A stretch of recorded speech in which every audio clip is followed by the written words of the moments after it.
Hey guys, my name is Adam Bielanski. I am founder and CEO of Sierra Pacific Group. I also serve as Connectwise Advisory Council member. And today I actually get to be serving in Sean's role as well as the PitchIT advisor. At Sierra Pacific Group, we help technology business leaders leverage Connectwise suite of products such as Automate, RMM, Manage PSA, and Sell CPQ to get the most out of their systems with proven industry strategies quickly and efficiently. I'm on this webinar today and actually pitch it live to actually invite you to apply to the Pitch It program. And a lot of people ask, what is the Pitch It program? It really is going on. Jason McGee mentioned quite a few years ago, really three core initiatives that he wanted to go after, right? He wanted more innovation. He wanted it faster. So that's one key aspect of the Pitch It program. Easier to do business with, right? And even more invest in the partner growth. So, what is the Pitch It program? It's an incubator for software tools, add-ons to bolt into the Connectwise ecosystem to be able to leverage, scale, and grow your own MSP business utilizing various different software tools or even consulting or whatever tool set you might be inclined to integrate within the Connectwise suite of products. So the application window is open. So definitely apply today. Connectwise.com/theitnation/pitchit. So the link is right down there below. And there's a little bit more details of the Pitch It program. So at IT Nation Connect, there is an announced prize of $70,000 for the first prize winner, $30,000 for the second place, and third just gets some swag. But at the same time, everybody takes part in a 16-week incubator program where industry coaches, leading coaches, really inspirational people that drive and show a lot of success and innovation in the industry. You get some coaches aligned, you get some education, you learn a lot about what's going on. And, I just see somebody just happen to join the green room here. It looks like he's sitting in a bathroom, a toilet in a potential airport. I'm going to go ahead and bring on my amigo, Sean Lardo. You know what, Adam? Thank Dude, you for I that thought I was going to do this all introduction. myself. I just Uh, blasted through it. Like I spoke so fast through it. I heard you. I heard you. You did great. You know what? I have to now step up my game because of you. Thank you, Adam. I'm s- I am in an airport. I'm still in Pittsburgh, waiting to fly to Chicago for the Chicago user group meetup. My flight was supposed to leave 2 hours ago, 2.5 hours ago. Apparently there's some storms in Chicago, and I'm not in the bathroom. I'm in the hall. I'm in the hallway, so I'm not in the bathroom. Although I Yeah. can see why, like, see monitor there. But anyway, yes, you did a great job, dude. So, Yeah. But I would yeah, tell you where there is no storms down here in Riviera Maya, Cancun. Beautiful down here, still just down rub here. just rub it in, just rub it Just in. rub it Thanks, in. man. I appreciate that. No, yeah. So thanks for covering my part. I really don't have much to say at this point because you did such a great job. But the application period is open till the end of the month. We Some things to really consider when you're doing this is there is an investment of time on your behalf, right? Actually, we're going to bring up one of the contestants from last year, and he can tell you all about it. But it is a very good opportunity. We actually have about 40 to 50% of our of last year's contestants and years before that reapply. The ones that didn't make it to the finals, speak value out of it. So I think we should probably get on with the show with our guest though because he's smarter than Nice. we are.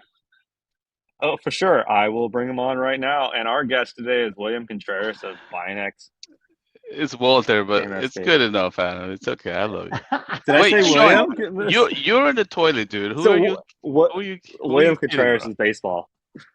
Yeah, well, it's Walter, and I'm in the hallway of an airport.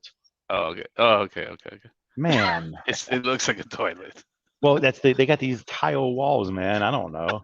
I didn't build the place, but when I was doing the architecture design around this, I was like, how do you make everything like a How bathroom? do So you make people it were look always, like a toilet?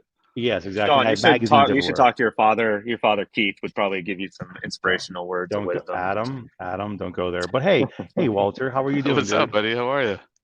Doing It's good to well. see you guys.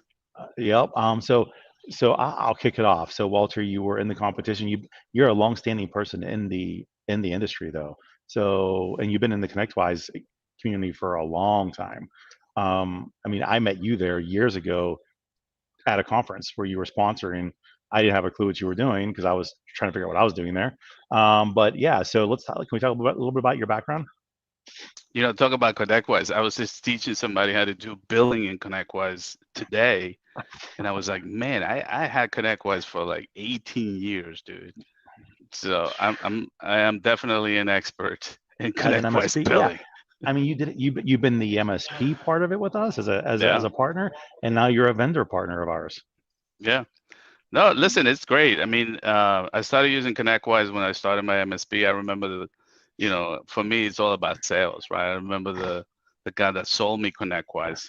He said something to me that I still think about every day. He said to me, and I was at an event taking a test for Microsoft, and he had a little table set up, and he says to me, Walter, the first month that you use Connectwise, you'll get your money's worth. And Mm-hmm. I was like, how is that possible? And he explained it to me. He said, look, there's stuff that you're not tracking, right? There's stuff like invoicing. You probably go somewhere. This is the time of like break fix timing where we will go to a customer site. We will bill him for the time we were there. Half the time I left, I never built it, So within a month, literally, I was seeing the return on the investment. So, but fast forward 18 years later, I know the ecosystem so well. I know Connectwise in and out, manage especially, sell. I'm a beast at sell. I don't code on sell, but I'm a beast at it. I can create templates like crazy. But that gave me an edge. I saw an opening for something else, and so we created a tool called BINOX MSP. It is basically a sales enablement tool, and we start with the leads. You can source leads in our tool, humanly verified, by the way, Yep. and then you can bring those leads into our ecosystem of our CRM, marketing, and everything else. And so, but it's all deeply integrated with Connectwise. I mean, Right. we're something as simple as sending a quarterly business review email to somebody. We can do that so easily because we're so tightly integrated with Connectwise that we know which customers are quarterly, biannually, whatever. And so it's a tremendous opportunity. I was just talking to Adam before, like, we really got to get going as MSP. This is our moment right now. And I told you that, Sean, before. Yeah, I know. This is it. This is the moment. We leave so much money on the table. I couldn't agree more. I feel like, and last year when we recreated the content for the website for PitchIT, we addressed the fact of the largest transfer migration to digitalization, right? Cloud hosted everything. And that was due to COVID. We watched it happen, right? And as far as I'm concerned, MSP should be the king and queen Mm-hmm. of this whole thing, right? These businesses, these small businesses trying to stay in business, we're able to do it as a result of the efforts of MSPs. So that 100%. gives you the keys to the kingdom, right away. And these businesses are relying on you to tell them what they should do next. How do we become more efficient? How do we automate? How do we run that? How do we do this? How do we stay in business? Period. Like even as simple as creating an app that you can order food from, right? I mean, that seems so simple and trivial at this point, but at one point it was like groundbreaking, you know. But it has to come from somebody, and the experts are supposed to be you all, right? But the problem I know of the space that Walter, is sales, account management, business development, all that stuff is definitely always a challenge, right? Um, and they don't do it right. They don't stay on track. They don't know how to upsell or how to educate or how to close a deal. I was telling Adam that just this week, I was doing a lot of work in New York. There's a lot of compliance going on, especially in the financial Yep. industry. And so there are deadlines. And right now in April, there's one for the Department of Financial Services, which we do a lot of work for. And so it just came, I was doing all this work and I typed on my channel. I was like, hey guys, we're not an IT company anymore. We're a cybersecurity and compliance company that happens to do IT. Yep. And if you don't think in those terms, you leave so much money on the table. Yeah, you'll charge, the per user or maybe per device. Still such a debate that drives me bananas, by the way. But Yes. you're still gonna get that money. But can you get a lot more money for compliance, right? Who's doing compliance? Think about it. You're the trusted advisor, Right. and you can't talk about compliance with your customer. You should know every law in every state, especially the one you're in, that Yep. affects that customer, and make a ton of money from it. But the reality is, long before even being the expert in that, the one thing I do, I feel like some MSPs, I'm friends with a lot of MSPs, we both know that. I think the challenge for a lot of them is it's almost like that contractor you try to get to come back and, give you a quote. They never Yeah, come back in time. And that's always a struggle. So it's the sales operations part that is a problem, right? sure. They don't know how to structure a sales process. And once they do, getting a quote out to somebody is almost damn near impossible, right? And then you just wait. It's a waiting game. It's a And they, traction game. Is a when we design BINOX, the some people come to everybody's always looking for that perfect tool, right? They want everything in one place, and I tell Mhm. them, look, we are focused 100% on the sale. If you want to track your sales, if you want to get a kick in the ass when a sales is too late, or you forgot to follow up on the quote Mhm. that you sent out, you come to us.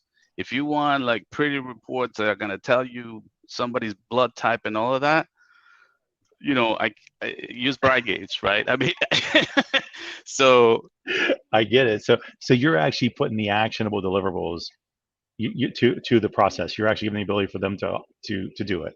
we're Period. prescribing technically a Yep. methodology, right? Because look, the biggest thing, like, it drives me crazy when someone says to me, I got a lead. What a lead means to me and what a lead means to another MSP, there's two different things there, right? Uh-huh. And so for me, I don't even talk to anyone unless they're willing to enter into the buy and sales process. But before they even did that, they've already been qualified. They're more than 30 users. They're in the industry we serve. They raise their hand that they want to talk to me. Before that, they're not even suspects to me.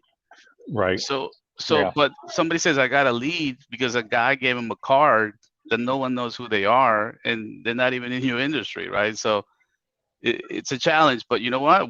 You, Adam, myself, and a couple other people are doing a big push on this to change Mhm. that mindset from go. It's funny you say this because I'm literally looking at my IT glue document that I built. It's called the technical sales documents. And this morning I came in my office at 7:30. I was showing my team how to question people when they're on the help desk, to maybe sell a laptop, to maybe sell another user, to maybe move them from an on-premise server to the cloud, right? And what questions you should ask. And by the way, I'm insane, so I chart everything on like Lucy chart. So and it's like little figures and people and stuff. But I just want to drive the point that if you're picking up the phone for a customer, you're the first salesperson. You're the trusted advisor. You should be Yep. the one Yeah. asking questions to help them, like you said.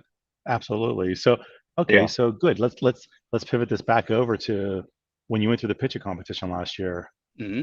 We had classes on that too. We had workshops on Yeah, that, and not to mention we also had your guys' involvement in tons of webinars and live streams and everything else. So let's talk about, did you pick up anything from this? Did this garnish a anything for you? lot, a lot. I mean, I forgot the name of the guy that started giving us the statistics about the numbers of MSPs. Look, when you think about it, and I recommended a book to Adam, by the way, from David Goggins. You Can't Hurt Me. And I'm reading this book because it's literally telling me, like, if you look at the numbers of MSPs, right, the ones that make it like past 1 million or even past 3 to 5 million are Hmm. very small number. So you have to ask the question is, why aren't we making why aren't we passing those thresholds? And it's because, one, we don't know. Two, we're so afraid of the sale, right? Yep. We're afraid of going out. We're technicians. I get it, right? I'm a technician. I'm an engineer. I'm an MCSC, and I Hmm. actually have a Novell certification too. But Nice. you know, we have to make the transition. Otherwise, the business is just gonna be flat, right? So the thing with PitchIT was, we got so many people coming in, so many awesome people from marketing, sales, Connectwise, that gave us a lot of insight about, like, you know what you should be doing as an MSPs, Hmm. what you should be targeting MSPs for, and it was an incredible experience for me. just being around all these people, and also the people that I was competing with. You know, I'm high, super competitive, right? So we're in the end, we were all friends, by the way. We were making Yep. videos about each other and stuff, but you know, it Yeah. was all about learning from each other, and it was a tremendous experience. If you're building a product, software product or whatever, and you don't know 100% your audience, this is a great way to start, right? Because you're gonna get a Hmm. lot of facts about who you are selling these services to.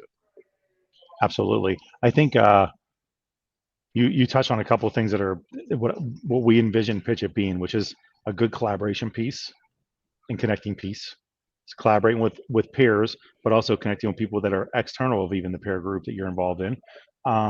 Also, big thing we wanted to focus on was product market fit, and addressing what the market really consists of. So back to your point, $1 to $3 million MSPs and 5 million. There's very different. There's those thresholds have different needs. We know that, right? And sometimes you see vendors come into the space and they're like, we're only going to go after MSPs here. And then when you look at it, it's like, okay, well, that MSP group only consists of 5% of your market. Is that going to really be effective for your business? Is it going to bring you the money you want to bring in? And again, back to you then have to make a decision. Well, do we charge enough for that only 5 to 10%?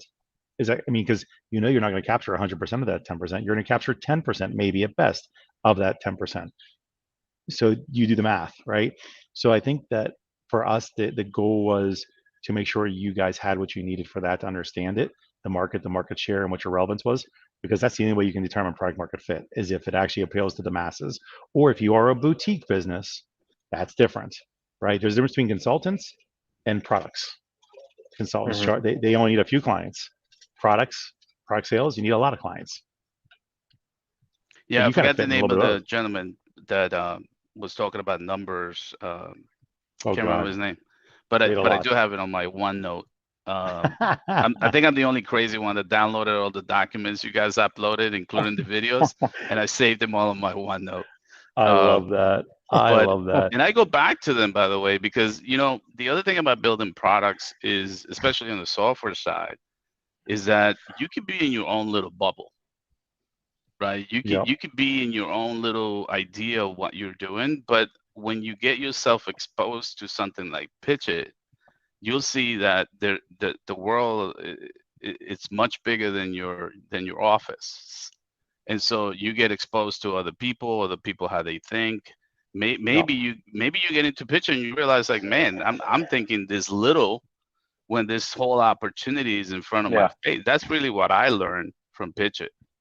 Nice. Oh, good. Okay. So, do you have any advice for Yeah. anybody considering this?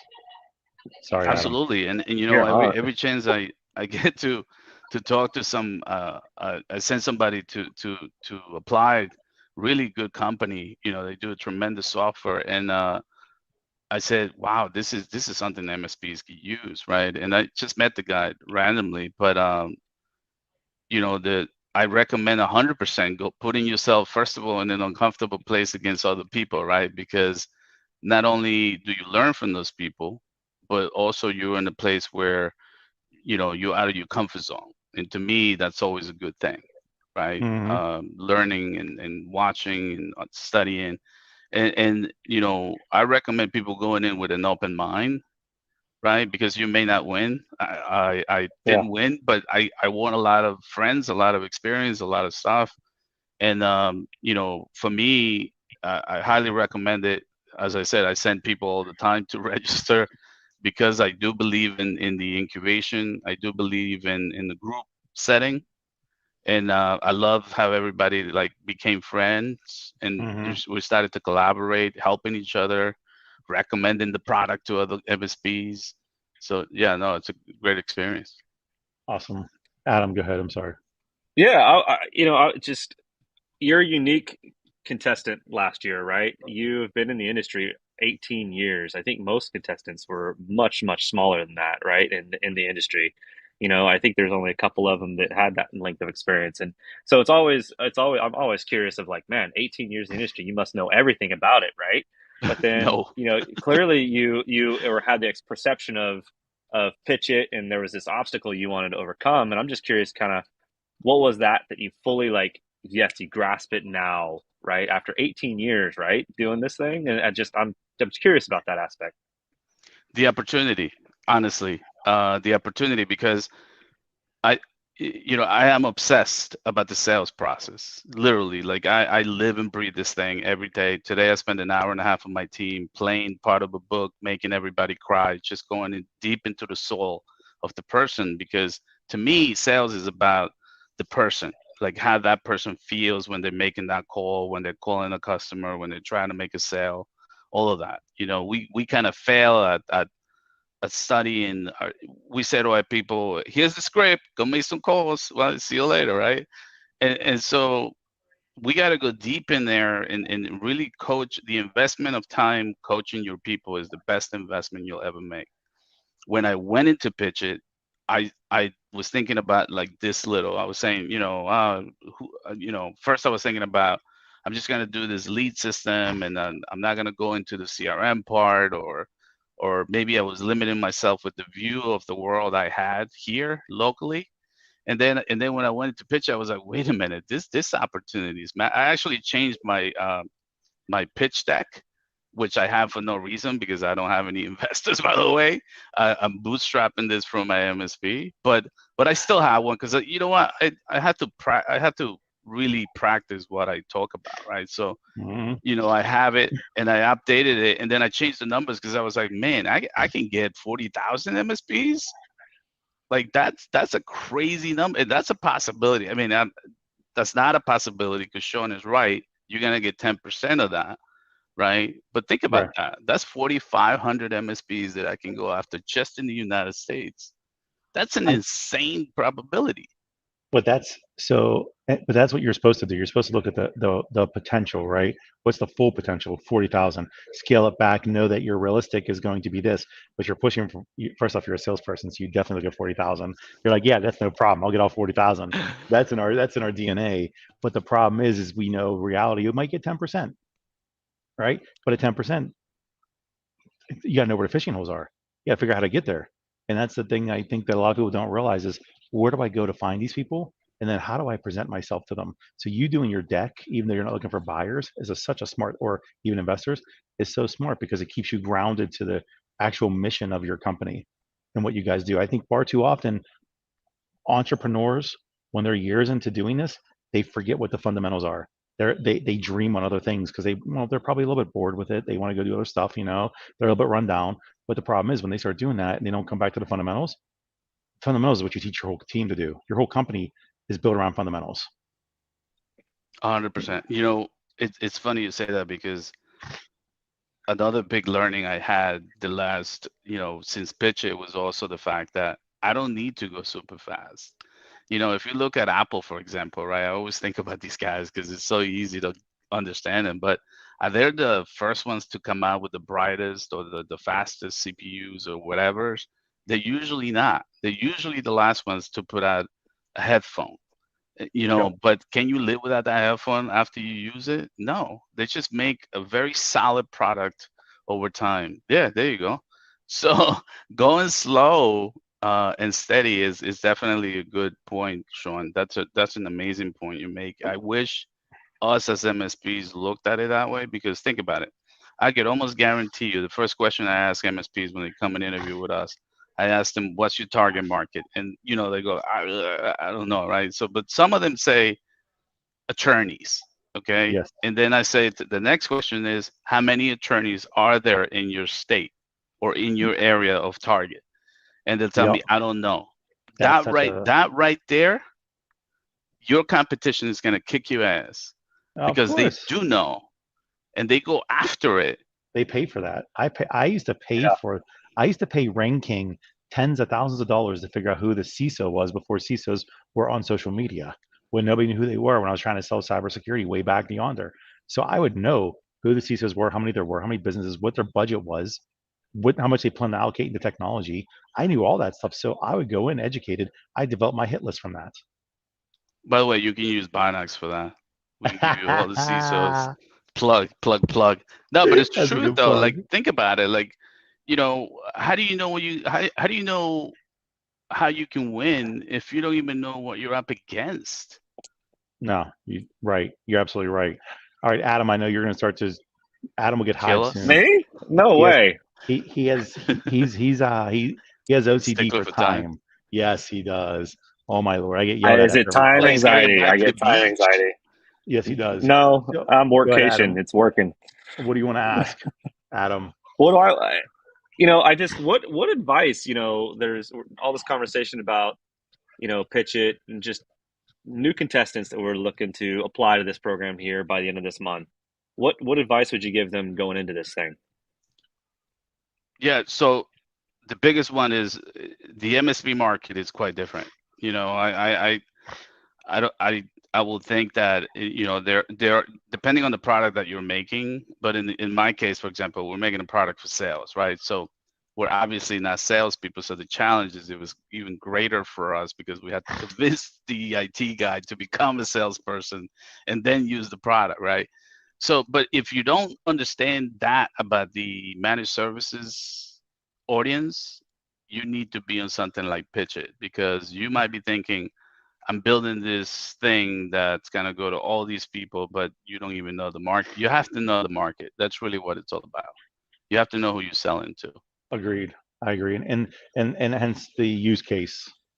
You Mm, know, I love the use case conversation more so than anything else because MSPs are notorious for do you integrate with? It doesn't matter correct. what, and you say, well, what are we doing with that? And they, well, I don't know. They integrate with it. Well, what does it do? Well, I don't know. Well, why are we talking about it then? Tell me what you want to do, and we can work it out. And maybe integrations are necessary, right? But use Sure. cases are extremely important. Understand the audience and understand what they're using it for. What problem is it really going to solve? Does it solve a problem? Shit, some cases I've seen products come out that I was like, I what's see that stuff do? that I'm not. Is that a problem that even needs to be solved, right? And if so, maybe Connectwise already did it, or maybe Yep. somebody already did it. And why are you trying to solve it again? I mean, what's the audience with that? Are you going to bring some people, but the rest of the people won't get it? Is it simple enough to all of these things? You'll discover if you invest the time. And again, everything I do, I try to be 100% present. So if you invest the time, and I'm a little crazier than others because even after people came and showed us stuff, I was still pinging them on LinkedIn trying to get them on their calendar. If you invest the time, you're gonna get what you put into it, right? So I got a ton out of Pitch It, and I would love to do it again. It was a tremendous experience. So you're going to be reapplying this year, you're saying? I had the tab open because I saw your text. So as soon as this is done, I'm gonna go reapply. Yeah, if you Uh-huh. were a previous contestant, you can reapply, right? I just think Yes. you Uh, can't you can't apply if you're top three. Is that right? Correct. The top three, the finalists cannot reapply. We allow all companies to they can apply 2 times during the course of the entity's existence. Now, if you start another company, you're a new entity. Um, but I'm glad you are because I think you bring the competition up. I think you force people to do better. They have to be on their A game because you're a hustler and they know it. So I totally appreciate that. appreciate you, man. And I see the beer came back, so looking lovely. I had it Is it? shaped up yesterday. Look how good this is. I mean, Nice, nice. I need it because I look like a Be done turtle by without it. November. No, no, it's not on the agenda this year. It's not on the agenda this year. There's nothing for that this year. Thank God. Um, so yeah, application process. The application period's open now to the end of the month. Um, are we going to see you at any events? I'll be at ASCII. I have a couple of ASCIIs coming up, and Nice. then obviously IT Nation. What are you going to do? Secure or just IT Nation Connect at the end of the I'm year? not sure. You sent me the emails. Davina sent me I have not even looked at them, man. It's been a little nuts.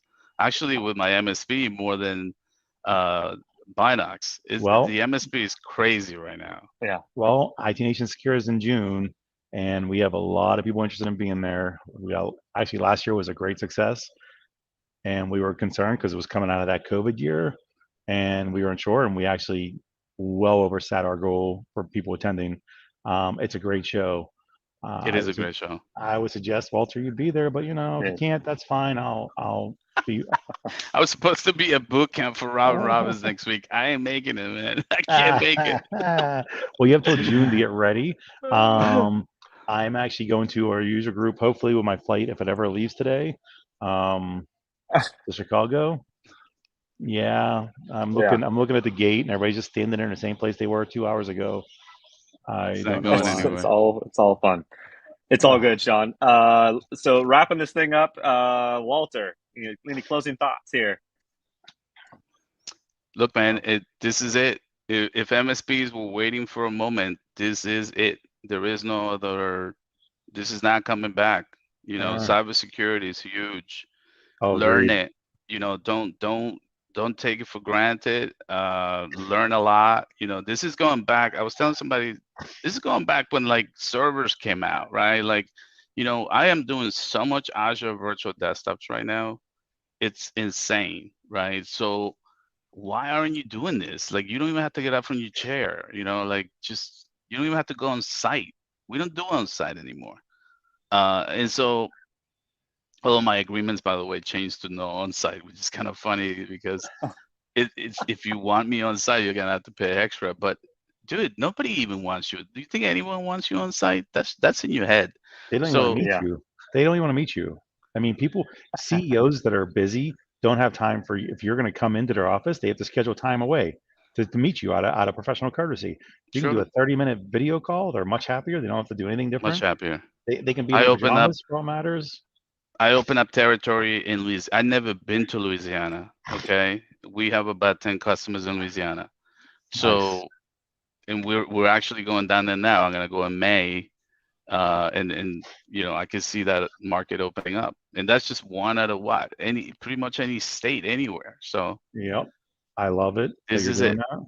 So, okay, good. So you should, I mean, all the more reason why you should be insecure if you're going to talk about cybersecurity sales. Just saying. security. Yeah, for sure, Just saying. I'm like, definitely. let me know. Remember, find your fishing hole, know your audience. So we'll see Walter at IT Nation Secure. We'll have a booth. Can't wait. There you go. Um, That's a hook. Awesome, Sean. Any closing thoughts here? Last, yeah. yeah, Last last thought. word. Last thought. Try to make sure you know if your flight's going to take off on time. If not, there's open bars everywhere. Two, if you're not part of the community, you should always look to be part of the community. It's as a vendor or a partner, it doesn't matter. This is a growing industry. It's not going to go away. It's really a big deal to be able to navigate any space you're in, which is what Walter already touched on. I'm not going to beat the dead horse, but again, it's the application process period's open now. You should, if you're a vendor, you're trying to figure out what the hell to do. There's plenty of business, and the Connectwise community is one of the largest in the space. I mean, we haven't sponsored a dome like some people, but we're pretty big. Um, yeah, that's all. I look forward to Yeah, seeing. I look awesome. forward to seeing you this year, Boulder. I look forward to see what you do this year, man. That's all. It is. It is. Yeah, it's a Thanks for really having me, guys. exciting time to be in the industry. A lot of things are evolving. A lot of things are changing. I love what BINOX is doing. I love what Walter's doing. And sales is the lifeblood of generating that revenue for MSP businesses. And increase those prices, get some quality of services, hire the right staff. It's all come in this ecosystem. If you're not involved in the ecosystem, join IT Nation, evolve, Yeah, jump into IT Nation Connect, secure, various different CompTIA communities. I think you're hitting up ASCII right now.